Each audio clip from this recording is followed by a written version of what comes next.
Doctor साहब ने बोला कि तेजस्वी जी 3 हफ्ते आपको बेड रेस्ट करना है। हमने बोला डॉक्टर साहब 3 हफ्ते में तो चुनाव खत्म हो जाएगा और हम तो तब तक बेड रेस्ट नहीं करेंगे जब तक नरेंद्र मोदी को बेड रेस्ट नहीं करा देंगे। इतना झूठा प्रधानमंत्री आज तक हमने नहीं देखा। विश्व का अगर सबसे झूठा प्रधानमंत्री होगा तो उसका नाम नरेंद्र मोदी है। बेंगाबाद में आए हैं, कोडरमा लोकसभा है, गिरिडीह जिला है। एक बड़ा काम या एक छोटा काम बता दो नौजवान युवा साथी। इतने करे धूप में आप सब लोग इतनी बड़ी संख्या में आए हैं, इसके लिए आप सब लोगों को तहे दिल से हम धन्यवाद देते हैं। और आप सब लोगों को ये बताना चाहेंगे कि बैठ के तो बोलना पड़ रहा है, हमारे कमर की हड्डी में चोट है। डॉक्टर साहब ने बोला कि तेजस्वी जी 3 हफ्ते आपको बेड रेस्ट करना है। हमने बोला डॉक्टर साहब 3 हफ्ते में तो चुनाव खत्म हो जाएगा और हम तो तब तक बेड रेस्ट नहीं करेंगे जब तक नरेंद्र मोदी को बेड रेस्ट नहीं करा देंगे। इतना झूठा प्रधानमंत्री आज तक हमने नहीं देखा। विश्व का अगर सबसे झूठा प्रधानमंत्री होगा तो उसका नाम नरेंद्र मोदी है। बेंगाबाद में आए हैं, कोडरमा लोकसभा है, गिरिडीह जिला है। एक बड़ा काम या एक छोटा काम बता दो जो मोदी जी ने बेंगाबाद के लिए किया हो। क्या किया, एक काम बता दीजिए जो बेंगाबाद के लिए विशेष तौर पे किया या कोडरमा के लिए किया हो। असल मुद्दा क्या है? बेरोजगारी। कितने नौजवान बेरोजगार है, जरा हाथ उठाना। नौकरी मिलना चाहिए था कि नहीं मिलना चाहिए था? आपको पता है पूरे देश में 25 करोड़ नौजवान ओवर एज हो गए, उम्र निकल गया। मोदी जी ने नौकरी नहीं दिया और प्रधानमंत्री जी का उम्र कितना है? 75 है और 5 साल और मांग रहे। और अग्निवीर योजना में 18 साल में सेना में बहाली, अब 22 साल में रिटायर हो जाएगा। मूछो नहीं आएगा कि रिटायर। तो बताओ, मोदी जी खुद 75 साल के हो गए। हम तो पूरा उम्मीद लगाए बैठे थे कि जो इन्होंने एक नीति बनाई है, प्रधानमंत्री मोदी जी ने नीति बनाई थी कि जो 75 साल का हो जाएगा उसको मार्गदर्शन मंडली में भेज देंगे। अब तो उनका जाने का समय हो गया है। अब तो अपनी ही बनाई नीति पे कम से कम कायम तो उतरे प्रधानमंत्री। हमारे नौजवानों को 22 साल में रिटायर कर रहे हो, सबका 25 करोड़ नौजवानों को आपने ओवर एज करा दिया और 5 साल किस मुंह से आप मांग रहे? पढ़ाई, दवाई, कमाई, सिंचाई, सुनवाई और कार्रवाई वाली हमको सरकार चाहिए थी। 10 साल मौका आप लोगों ने दिया, 10 साल वो प्रधानमंत्री रहे। क्या यहाँ एक भी कारखाना खोला? पलायन रुका? गरीबी मिटी? महंगाई घटी? आय दुगुना हुआ हमारे किसानों का? कुछ नहीं हुआ। कोई अच्छा अस्पताल बनाया हो तो बताओ, कोई बढ़िया विश्वविद्यालय बनाया हो तो बताओ, कोई अच्छा मॉडल स्कूल बनाया हो तो बताओ। कोई काम नहीं। लेकिन बहन कल्पना जी अपने सरकार के कामों को गिनाया कि इन्होंने क्या क्या काम किया। हम लोग मुद्दे की बात करते हैं, हम लोग काम पे वोट मांगने आए, हम लोग आपके भविष्य को बेहतर बनाना चाहते हैं। और ये भाजपा का लोग आपके हाथ में तलवार बांट के नफरत की राजनीति करना चाहता है, आपके भविष्य को बिगाड़ना चाहता है। हम लोग कलम बांटने वाले लोग हैं। प्रधानमंत्री आए झारखंड, 10 साल में झारखंड और बिहार के साथ प्रधानमंत्री ने सौतेला व्यवहार किया। चंपाई जी मुख्यमंत्री हैं, लगातार मंत्री रहे। हम लोग भी बिहार में उप मुख्यमंत्री रहे। एक भी पैसा हम लोगों को नहीं दिया गया जो हम लोगों का अधिकार बनता था। केंद्र ने कोई सहयोग नहीं किया।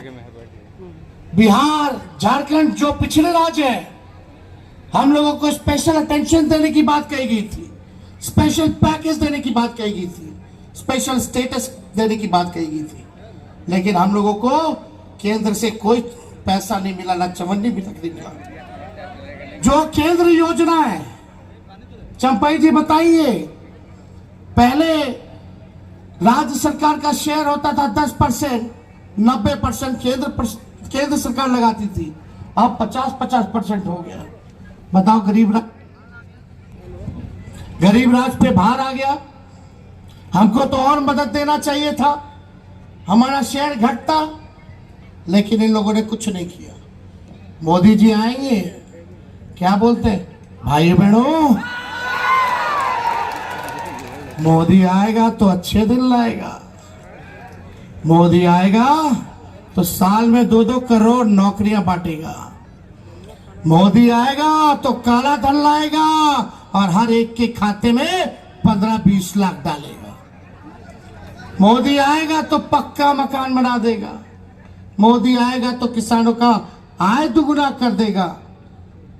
एक वादा बता दो मोदी जी, जो आपने पूरा किया। 10 साल इतना झूठ बोला प्रधानमंत्री ने कि गोबर को भी हलवा बना दिया है, केवल झूठ। अब 24 में बोलने के लिए कुछ नहीं है। 10 साल इतना झूठ बोले तो 24 में आके क्या बोलते हैं, भाइयों बहनों, ये इंडिया अलायंस वाले लोग हैं ना, ये आपका मंगल सूत्र छीन लेंगे। जिनके पास 2 भैंसें होंगी, उसका 1 भैंस ले लेंगे। अरे प्रधानमंत्री जी, आप कितने हल्के प्रधानमंत्री हैं, कोई तो स्टैंडर्ड रखते भाई, क्या बात कर रहे हो। बताओ, मंगलसूत्र कब पहनाया जाता है? शादी के समय। जिन नौजवानों का मोदी जी नौकरी नहीं दी, उनका शादी हो रहा है क्या? तो पहनाने तो ही नहीं दे रहे मंगलसूत्र।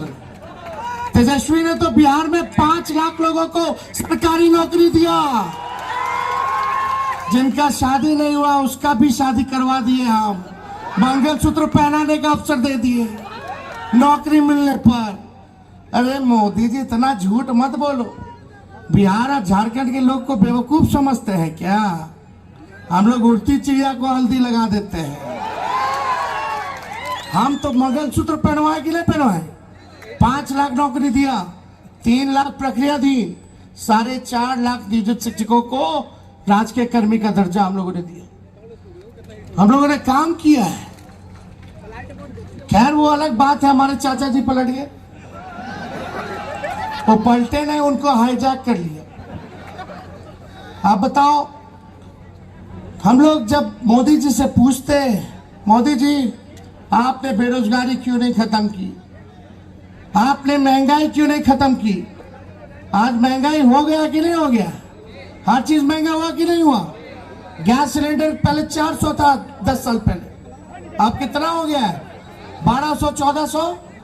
पहले मोदी जी लोग गाना गाते थे, महंगाई डाइन लगती थी उनको, अब महबूबा लग रही है। अरे मोदी जी, काम की बात कीजिए। मोदी जी आएंगे, बात करेंगे हिंदू, मुस्लिम, मंदिर, मस्जिद, इस्लाम, सनातन। अरे धर्म अपने जगह पे है, हम लोगों की आस्था है, सब लोगों की आस्था होती है। लेकिन ये चुनाव का समय है, 10 साल क्या किया? प्रधानमंत्री जी कई बार झारखंड आए होंगे, एक बार भी बोला झारखंड के लिए 10 साल में क्या किया, या आने वाले 5 सालों में वो क्या करेंगे, कोडरमा को क्या देंगे, गिरिडीह को क्या देंगे, बेंगाबाद को क्या देंगे, क्या करेंगे? नहीं, खाली हिंदू मुसलमान। सबसे आसान राजनीति होती है नफरत की राजनीति करना, लोगों को लड़ा करके वोट लेना। करने के लिए हम लोग कर सकते, लेकिन हम लोग विचारधारा से समझौता नहीं करते। ये लोग देश के संविधान को, लोकतंत्र को खत्म करना चाहते। भाजपा के नेता, अरे हम भाजपाओं के नेताओं से कहना चाहते, ये बाबा अंबेडकर का लिखा हुआ संविधान है, किसी एड़ू गेड़ू बाबा का लिखा हुआ नहीं है। और किसी माइक के लाल में दम नहीं कि हमारे बाबा अंबेडकर का संविधान को कोई बदल सके। ये भाजपा के लोग बंच ऑफ थॉट्स को लागू करना चाहते हैं, एक सोच का गुच्छा, जो बाबा गोवलकर का लिखा हुआ, इनके आरएसएस के गुरु, ये हर किस नहीं होने देंगे। सबसे आसान राजनीति है, लड़ाओ, हिंदू मुसलमान कराओ, वोट लो। लेकिन प्रधानमंत्री जी, काम पर वोट लेना बड़ा मुश्किल होता है। आपने बड़ा आसान रास्ता चुना, हम लोगों ने मुश्किल रास्ता चुना। अब आपको तय करना है कि कलम बांटने वालों का साथ दोगे कि तलवार बांटने वालों का साथ दोगे। बताइए किसका साथ दोगे? अरे कलम हम लोग बांटेंगे, हमारी इंडिया की सरकार बनेगी, हेमंत जी का हाथ मजबूत होगा, लालू जी का, राहुल जी का हाथ मजबूत होगा, तो हम लोग वादा करते हैं पूरे देश में 1 करोड़ नौजवानों को सरकारी नौकरी हम लोग दिलाने का काम करेंगे। गैस सिलेंडर को 500 रुपया कर दिया जाएगा। और जो गरीब परिवार की बहनें हैं, गरीब परिवार की जो बहनें हैं, साल में एक बार 1 लाख रुपए का सहयोग गरीब परिवार की बहनों को हम लोग करेंगे। यानी हर महीने 8,333 रुपया दे करके आप लोगों को मदद किया जाएगा, आप लोगों के आर्थिक न्याय किया जाएगा। तो ये सारा काम हम लोग करेंगे। लेकिन आप जब सवाल पूछोगे भाजपा से तो आप दागी हो जाते हो, भ्रष्टाचारी हो जाते हो, अपराधी हो जाते हो। लालू जी को जेल भेजा, केजरीवाल जी को जेल भेजा, भाई हमारे हेमंत सोरेन मुख्यमंत्री थे, उनको जेल भेजा। क्यों? क्योंकि भाजपा के लोग डर गए थे। ये लोग जब जब डरते हैं तब तब ईडी और सीबीआई और इनकम टैक्स को आगे करते हैं।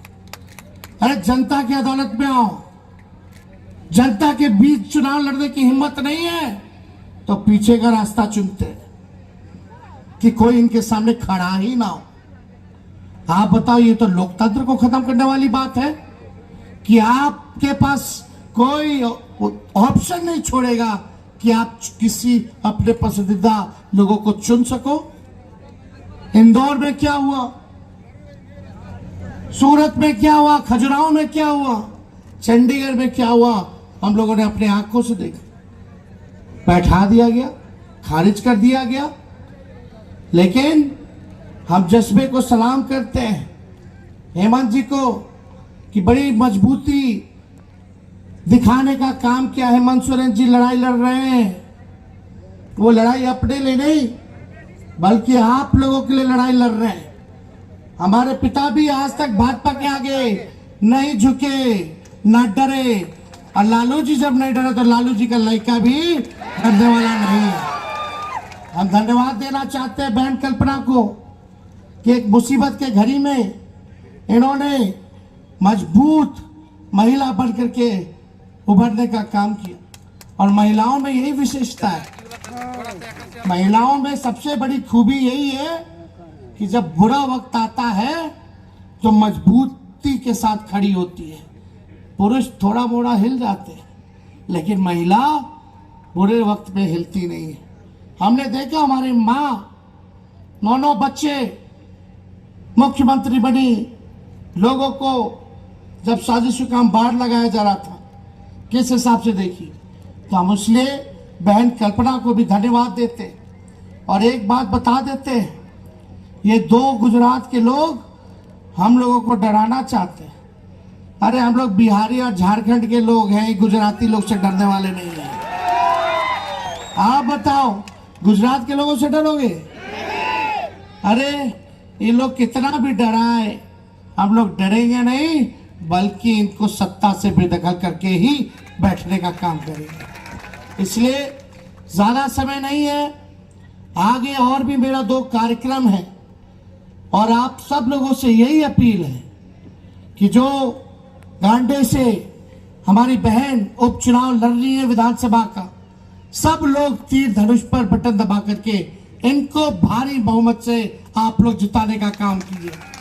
और साथ ही साथ हमारे जो माले के प्रत्याशी विनोद सिंह जी को डरमा से 3 तारा पर बटन दबा करके विजयी बनाने का काम कीजिए। तो आप लोग मेरे साथ नारा लगाइएगा, हम बोलेंगे भाजपा भगाओ, आप बोलना देश बचाओ, लेकिन आवाज आनी चाहिए, मोदी जी के कान में गूंजना चाहिए।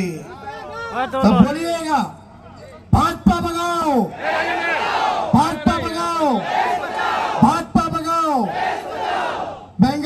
जनता जिंदाबाद। आप सब लोगों का बहुत बहुत धन्यवाद। जय हिंद, जोहार झारखंड। ना पड़ेगा भटकना फेक शेयर और व्यूज पर, क्योंकि क्या, कब, कहां, कैसे की सबसे तेज और सटीक कवरेज मिलेगी आपको बीएनबी ऑल इंडिया न्यूज पर। हर खबर को आप तक पहुंचाने से पहले खरे सोने की तरह तौलेगा। आप बने रहें बीएनबी ऑल इंडिया न्यूज के साथ, क्योंकि बीएनबी सच है तो बोलेगा।